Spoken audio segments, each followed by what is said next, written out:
आप देख रहे हैं ENI live next generation media.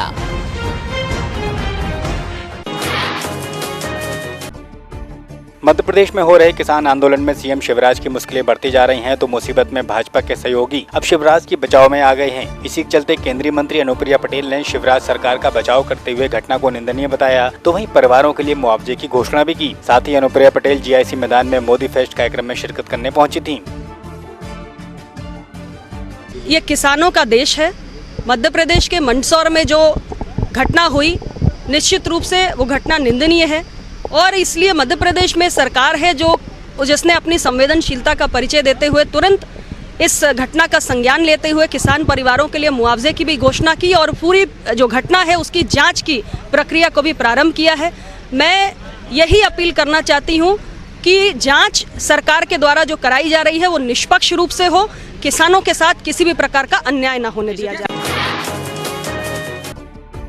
Mainpuri के नगला केहरी में 80 वर्षीय महिला कश्मीरी देवी रोती बिलखती पुलिस कार्यालय पहुंची, जहां उन्होंने ASP को अपनी दास्तान बताई। तो बुजुर्ग को उसके अपने ही बेटों ने बेरहमी से पीटा था, तो साथ ही बहुओं ने घर से निकाल दिया था। पीड़ित का पति सेना में था, तो वहीं बड़ा बेटा फौज में है। अब पति की मृत्यु के बाद विधवा को पेंशन मिलती है, तो जो बेटे उसके छीन लेते हैं। वहीं संपत्ति और रुपयों की खातिर बहू बेटे कई बार वृद्धा के साथ मारपीट कर चुके हैं। अब पुलिस ने कार्रवाई का भरोसा दिलाया है।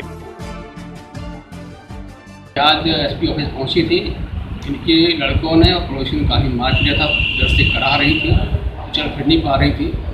इस सूचना पर जो है अभी इनको मेडिकल के लिए और आवश्यक जो फर्स्ट एड है मेडिकल के लिए दिलवाने के लिए भिजवाया गया है। ये काफ़ी वृद्ध हैं, एक मंदिर में रहती हैं, लेकिन इनके बच्चे देख रेख नहीं करते हैं उसके। इनको पेंशन भी मिलती है और ज़मीन भी है, ज़मीन भी लेना चाहते हैं और पेंशन भी कब्जा करना चाहते हैं। इस तरह का उनका आरोप था। इस आरोप के संबंध में जो मरा थाना SO को जो जाँच दी गई है, आपसे कार्रवाई की जा रही है।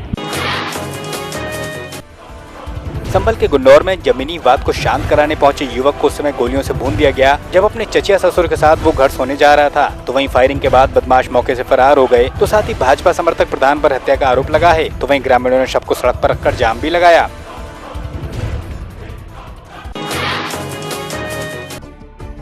यूपी की तेज तर्रार DM बी चंद्रकला के बारे में तो आपने सुना होगा, लेकिन बस्ती की CDO हर्षिता माथुर भी उनसे कम नहीं है। वे फैसला ऑन द स्पॉट करती हैं, तो वहीं लापरवाह अधिकारियों को सबक भी सिखाती हैं। इसी के चलते CDO ने पंचायत सचिव की खामियों को पकड़ा, तो वहीं उन्होंने सचिव सीमा देवी को जमकर लताड़ भी लगाई। इतना ही नहीं, उन्होंने जेल भेजने की धमकी भी दी। सोनवर्षा में एक चक्रोड निर्माण जो मनरेगा के अंतर्गत किया गया था, उसके संबंध में एक शिकायत प्राप्त हुई थी। उसके संबंध में हमारे BDO बस्ती सदर के द्वारा भी इसमें पहली किस्त के बाद अगली किस्त के भुगतान पर रोक लगाई गई थी। इस संबंध में मैं जांच करने के लिए आई थी। मौके पर स्थिति जो है वो संतोषजनक नहीं पाई गई और जो हमारे पूर्व में जांच अधिकारी रहे हैं उनकी रिपोर्ट के अनुसार भी ये संतोषजनक नहीं पाया गया है। इसमें पंचायत सेक्रेटरी और टेक्निकल असिस्टेंट दोनों के स्पष्टीकरण कॉल किए जाएंगे और अभी संतोषजनक जवाब न देने के कारण इनके विरुद्ध और भी कार्यवाही की जाएगी। सिद्धार्थनगर में पुलिस को बड़ी सफलता उस समय हाथ लगी जब यहाँ कुल्हाडाला से 6 अंतर्राज्यीय लुटेरों को पुलिस ने गिरफ्तार किया। पकड़े गए अपराधी प्रदेश में विभिन्न जिलों में लूट जैसी जघन्य वारदातों को अंजाम देते थे। तो उनके पास से पुलिस ने 1,54,000 की नकदी के साथ मोटरसाइकिल, 7 मोबाइल और चोरी की ज्वेलरी भी बरामद की है। हम लोगों ने आज 6 लोगों का गैंग पकड़ा है। ये पूरे यूपी में तकरीबन 9 जिलों में इन्होंने विभिन्न आपराधिक वारदातें की हैं, जिसमें चोरी से लेके लूट तक और हत्या का प्रयास भी इन्होंने किया है। सिद्धार्थनगर के बांसी में 25 वर्षीय युवक का शव गांव के बाहर छत बिछत अवस्था में मिला, तो पुलिस ने शव को कब्जे में लेकर पोस्टमार्टम को भेजा है, तो तफ्तीश जारी है।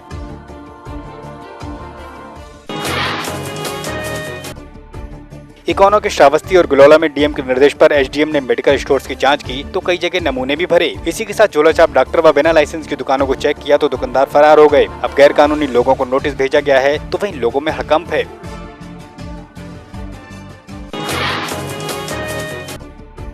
अलीगढ़ के खैर में जन सेवा केंद्र संचालक के साथ हुई लूट के मामले में पुलिस ने लुटेरों को पकड़कर जेल भेजा है, तो वहीं अवैध तमंचे के साथ कारतूस भी बरामद हुआ है। तो लुटेरे ने एक और लूट की घटना का खुलासा पुलिस के सामने किया है।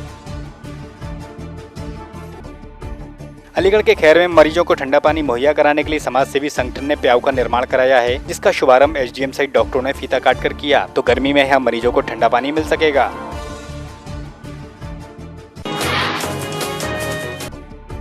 राजपूताना राइफल्स में तैनात बरेली के जवान चंद्रभान की अरुणाचल प्रदेश के तवांग में चाइना बॉर्डर पर पेट्रोलिंग के दौरान मौत हो गई। तो वहीं जवान का शव उसके पैतृक गांव सिरसा जाकर लाया गया। तो वहीं हृदय गति रुकने से जवान की मौत हुई थी। अब पूरे प्रशासनिक सम्मान के साथ जवान का अंतिम संस्कार किया गया है। तो वहीं परिवार में कोहराम है।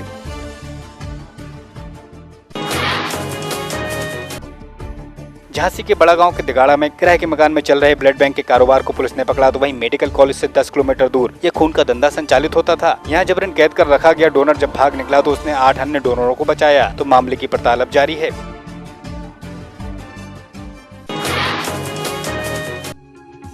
दमोह में अखिल भारतीय कोरी समाज संगठन ने सदगुरु कबीर साहब का 619वां प्रकटोत्सव धूमधाम से मनाया। इस मौके पर कोऑपरेटिव बैंक के उपाध्यक्ष बहादुर सिंह के साथ बाई के कोरी सहित समाज के प्रतिष्ठित लोग मौजूद थे।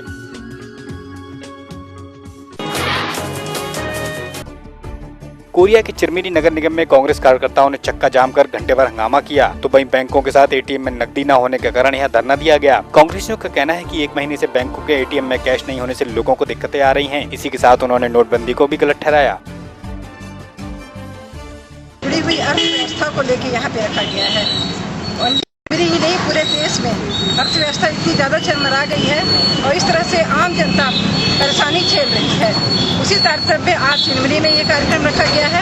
मोदी जी ने जो 8 नवंबर को तब्लीगी फरमान जारी किया और नोटबंदी का जो फरमान जारी किया, उसी के तारतम्य में जो जनता आज झेल रही है, बहुत सारी समस्याओं का सामना करना पड़ रहा है। उनका ही पैसा होते हुए भी आज उन्हें बैंक के चक्कर में पड़ रहे हैं और बैंक के कर्मचारी RBI के पास पैसा नहीं है तो हम यहाँ पे पैसा कैसे दें। इसी तारतम्य में ये चक्का जाम और ये आंदोलन रखा गया है। मोगा के निहाल सिंह बाला के खोटी के रहने वाले 45 वर्ष के किसान जसविंदर ने जहरीली दवा पीकर अपनी जीवन लीला को समाप्त कर लिया। तो जसविंदर पर 8 लाख रुपए का कर्ज था, जिसके चलते वो खासा परेशान था। अब उसके परिवार में कोहराम है। तो पुलिस ने शव को पोस्टमार्टम के लिए भेजा है।